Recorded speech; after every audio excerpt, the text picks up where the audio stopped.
Hello, everyone, and welcome to the Corner of Entertainment. My name is JJ, and I'd like to welcome you to my very first review. Today, we'll be talking about Batman's The Killing Joke.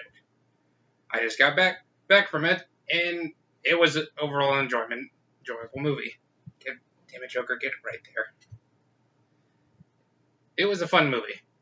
It was funny when I first went into the movie theater, and I went to the ticket lady, and she said, "Let me guess, The Killing Joke." He said, "How do you know that?" So, what were my overall thoughts on it? I enjoyed it. I'll say this: I like some of the other animated Batman movies a bit more, like Dark Knight Returns and Under the Red Hood, a little bit more. Don't get me wrong, The Killing Joke is one of my favorite comics of all time, and Joker is my favorite villain of all time. But that doesn't say that this movie didn't have some weak points. Just to say, this will be a spoiler movie, so those of you who don't want to listen, this is it. I'll tell you when to skip. Probably not shouldn't say that, but I'll work around that. What should I say? Damn it. The first third was the weakest point of this movie, because it focused more on Batgirl, which, don't get me wrong, I love Batgirl in the animated show and in the comics. She is a great character. But they focus a little too much on her, especially for the fact, when you think about it, once Joker gets out of the asylum and attacks her, she's pretty much out of the movie. So it felt like it was just there to give Batgirl more of a reason and more of a feeling for us to have when she got shot, which is understandable. I just wish they had a better villain for her to fight against. Seriously, the villain's name is Paris Franz. Paris Franz. Are you shitting me? Seriously, guys, we couldn't come up with a better name? That was a bad name. A bad pun. Even though this guy should be the one doing the damn puns, not the literal characters' names. Well, let's go to the beginning. This movie was done in I saw this movie in 3 different parts. The first part was a little documentary on on Mark Hamill's involvement in the movie business and in Joker's run.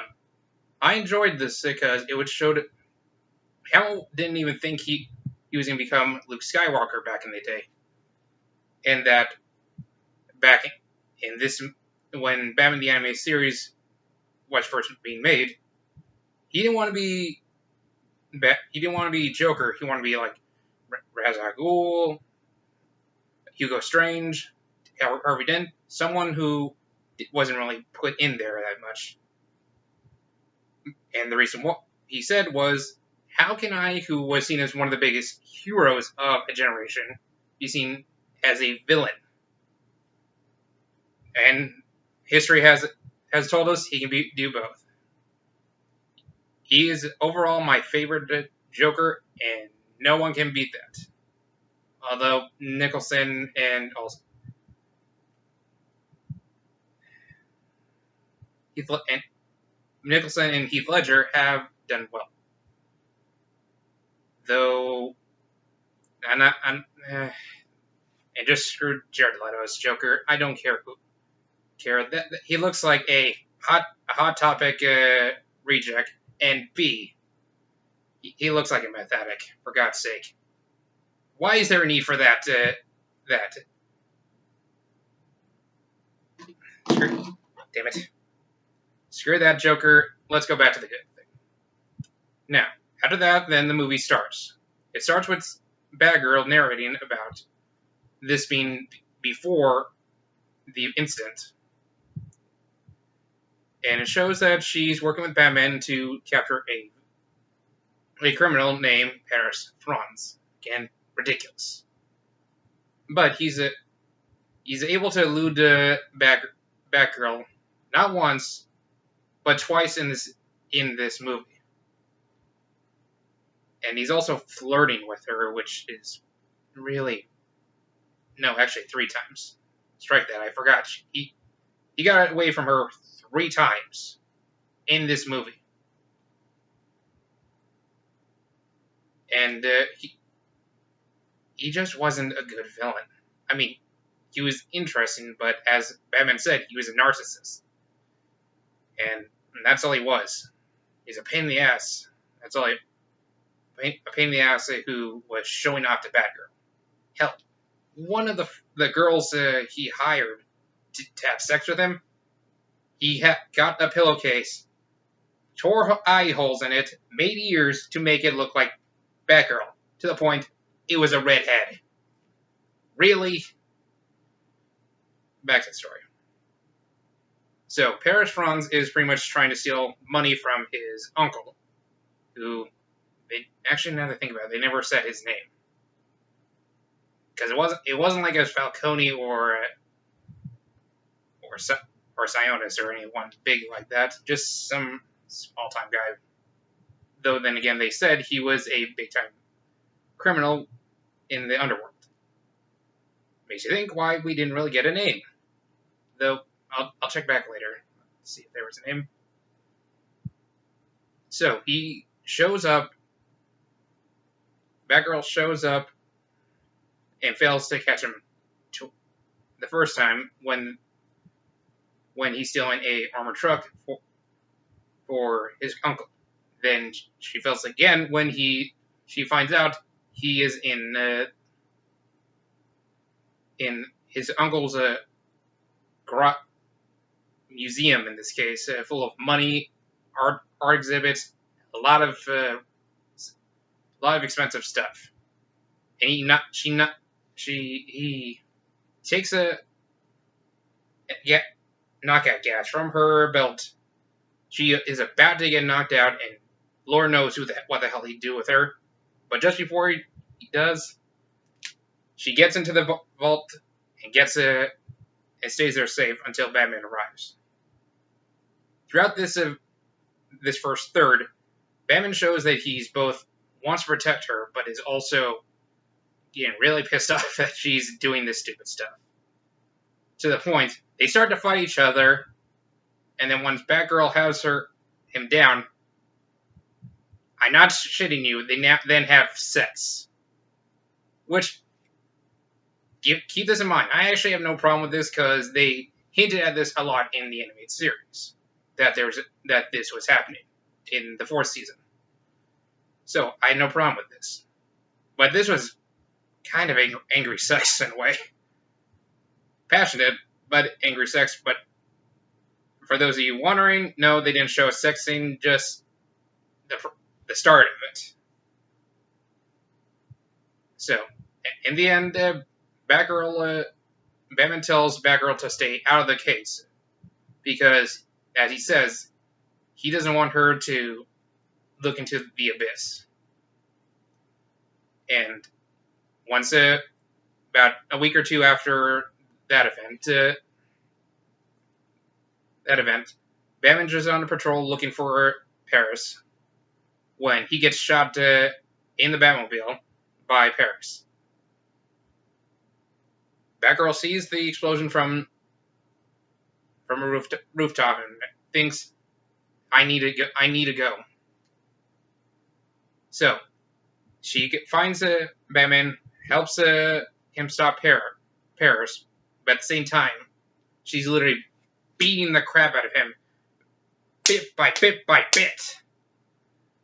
And you can see in her eyes, she started to see the abyss, which was the road, which for Batman is the two-way street.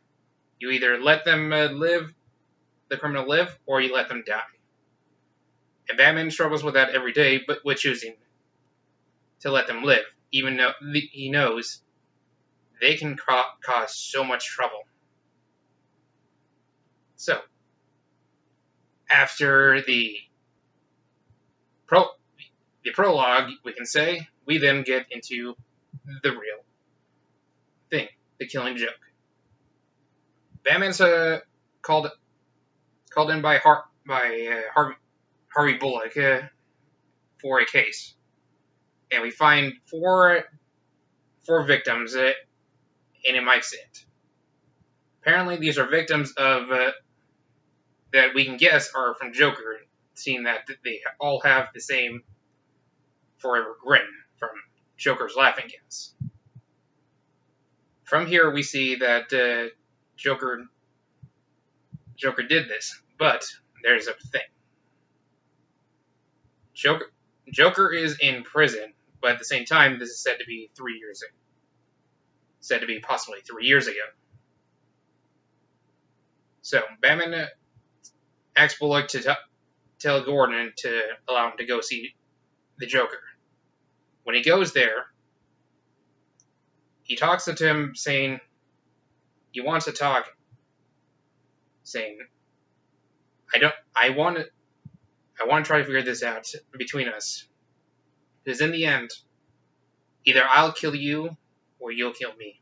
Not the quotes, I'm bad at doing quotes, but he shows that he wants it to figure out a way to stop it between the both of them before the other kills the other. But it's revealed the Joker in the cell is not Joker. It's just a crony, probably, of Joker or another insane asylum victim. And where do we find Joker? At a carnival, preparing his next trick, you could say. While there, we see flashbacks of Joker's possible past, of him being a failed comedian who wants to protect and help his wife and child from living in the slums to living in an actual nice neighborhood. We then cut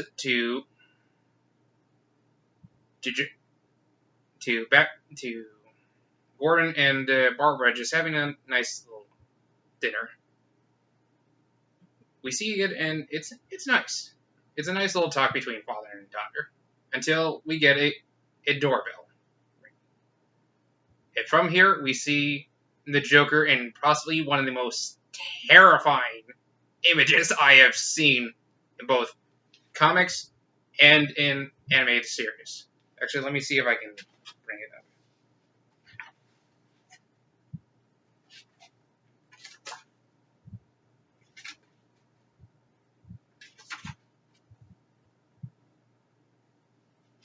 Here we go. Now I'll take that out. So, he comes into the... He's welcomed by Batgirl. Without her even being able to react, he shoots her in the stomach, through the spine, and she just falls right onto the coffee table, just lying there in her own blood. While that's happening, Joker's goons are beating up the commissioner. And during that, Joker proceeds to do his plan. He takes a drink to welcome his new plan. And starts to strip Batgirl. Not for any sexual reasons, but for another. And I'll get into that in a bit. Afterwards, Batman is called to the hospital by Bullock, and he sees Barbara in this state. They say she can never walk again, and it's just heartbreaking to see a strong character like Batgirl like that in such a destroyed place. Batman then talks with her, trying to figure out what is Joker's plan. Where is he? What has he done? and she can only say that he has her father, and that he's up. This is a new level for him. That he didn't see the look in his eyes. This was serious. So we then cut to Gordon. Gordon being stripped by Joker's men, as he tells him that he's going to be shown that his insanity can become himself. That this instant and more can turn him, a good average man like him, into the Joker himself. During this, he sends him on a little carnival ride, shall we say, with his little goons, which I'll say were a lot creepier in the comic than they were in the animated movie. Not bad, but I kind of would have liked if they were a little creepier. So, then, during this time, Batman is searching for Gordon, or searching for answers on where the hell Joker is. From beating up some regular goons, to breaking into an illegal casino, to talking to strippers, or hookers, who apparently are used to Joker, so I'm going to keep that for a later note. I don't know why the hell he does that, but every man has his own thing. Then we go to something interesting, which was definitely added into the movie. A little court case, will you? Where all Joker's minions are saying he should be convicted, he should be thrown away, he's treated us so badly, he is hurting us. And most of you would think they're talking about the Joker. So they keep saying, throw the book, throw the book. Once Gordon throws the book, he doesn't hit Joker. He hits a wooden cutout of Batman. And Joker pretty much shows that Batman is this. Then he sends Batman off. Then sends Gordon on his way, and then we get, strangely enough, a musical number called "I'm So Loony." I'm not kidding. Mark Hamill is singing, and this is the second time I've gotten to see this man sing, and god damn it, I enjoyed it so much. God, it was dark. Don't get me wrong, this sequence was dark, but the fact that I literally looked in the comic, once I got home, they literally took lines from the comic to make this song. While in the comic they are singing it, we don't hear or think that Joker's singing. But in this, he is singing. And I love... It's almost 2 minutes long, but I love it, all 2 minutes of it. And God, it is hilarious. Dark hilarious. You also see that Mark Hamill really is a good singer. I'm actually surprised. Because Arkham Knight had him do a singing course as well. That also was that was my overall favorite part in that game, because... Never mind, that's it. That's holes. Damn it, Joker. It's a different thing for another video. So, during the song, then Joker is also presenting to Gordon the different photos of his daughter, showing her in her nudes, showing her just destroyed, seeing the look in her eyes, in her blue eyes. It just looks like dread, it looks like death. It just is horrifying, which is strange when it's horrifying, musical, and entertaining at the same time. It's a weird mix. I enjoy it, but damn, is it weird. So, at the end, after that, you see Gordon's just a hollow shell of a man right now. He can't even talk to Joker. He can't respond. He can't say anything. He's just destroyed. And you know what? That's exactly what it needs to be. Being not in literal sense, but from the comics perspective, because he's a destroyed man. He's just saw his own daughter in that state. He has no idea what to do. He just can't even answer Joker. So Joker just tells his men just to put him back in the cage while they wait for the special guest.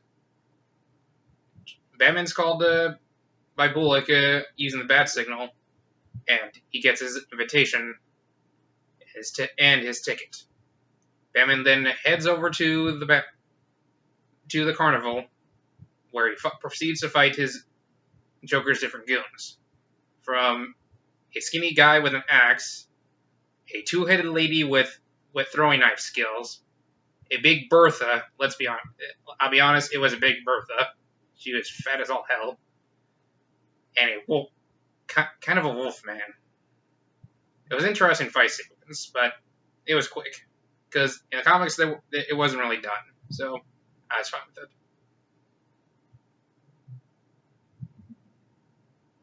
Oh, I forgot to mention, throughout this, Joker also has his different flashbacks from his supposed past, where he is talking with his wife. As I said earlier, he talked with his wife, and then he talks with some goons who say they can help him get some money if they help him. He helps them break into the old plant he used to work for, so they can break into the playing card factory next door. And all he needs to do is just show up, help them get through, and wear the iconic red hood. Through this flashbacks, we also see that after he talks with them, he then gets a message that from the police that his wife and child suffered a accident. But the goons say he's not going to back out. No, you're not backing out. So, Joker continues to help, or the Red Hood. They never actually said his name, which makes sense. So he proceeds to help them, and he goes through with the plan. They break into the factory, but unbeknownst to them, they actually increased security. Both the goons die, and the Red Hood is then chased by Batman. Before Batman could stop him, the Red Hood falls into a vat of chemicals, lands into the river, and gets out. And what we see is the iconic look of the Joker. Back to the story. After Batman beats up Joker's goons, then he proceeds to wallop to just fight Joker a little bit before he helps Gordon. Gordon tells him he's fine, just get Joker, but I want you to do it by the book to show him that this is our way is the right way, by the book. So Batman proceeds to chase Joker first through a fun maze where Joker is telling Batman, it only takes one bad day to turn a sane man into me. And that is the iconic line of this novel. One bad day. Batman proceeds to follow Joker throughout this funhouse until they end up in a room which, interestingly enough, is similar to Joker's flashback memory of his old house with his wife, which I'm curious if he actually did that himself or what exactly. Hell, there's even lobsters, or I think they're crawdads. Crawdads are lobsters. I couldn't tell. So they proceed to fight, and Joker is trying to figure out Why is Batman this? Why won't you just admit? Just admit. Damn it, Joker, I keep...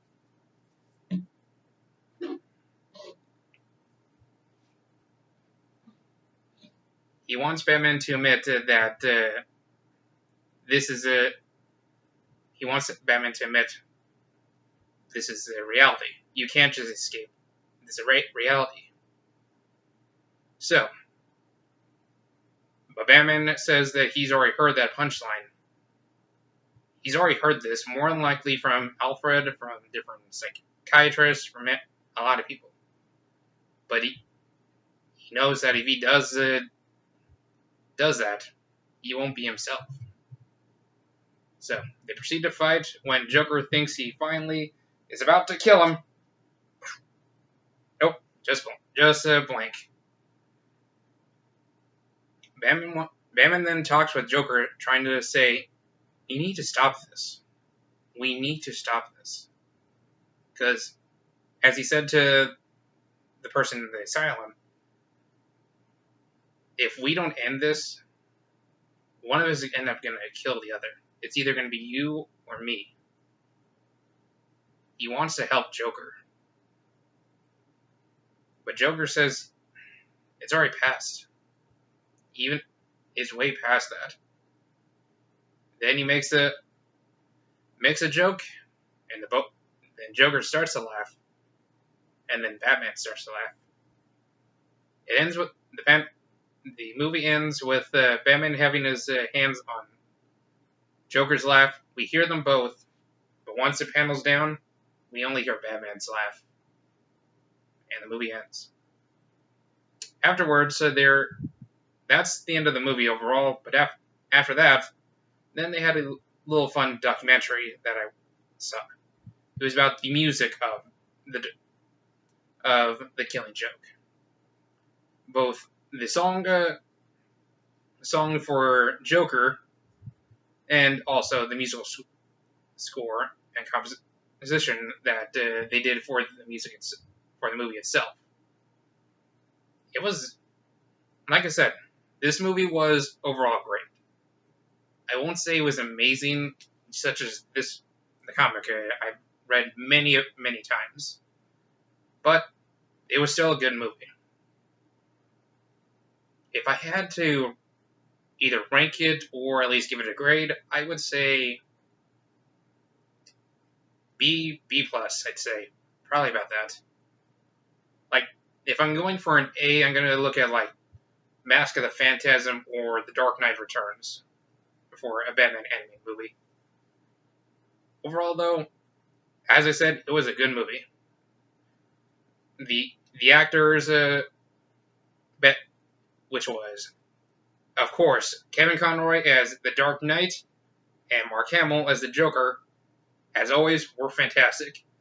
Tara Strong came back to be Batgirl, and which I found very interesting. She was a fun Batgirl. And then Ray Weiss played Commissioner Gordon. Again, all of them were fantastic actors, and I couldn't have asked for a better cast to do these iconic characters. Well, I think that about wraps it up.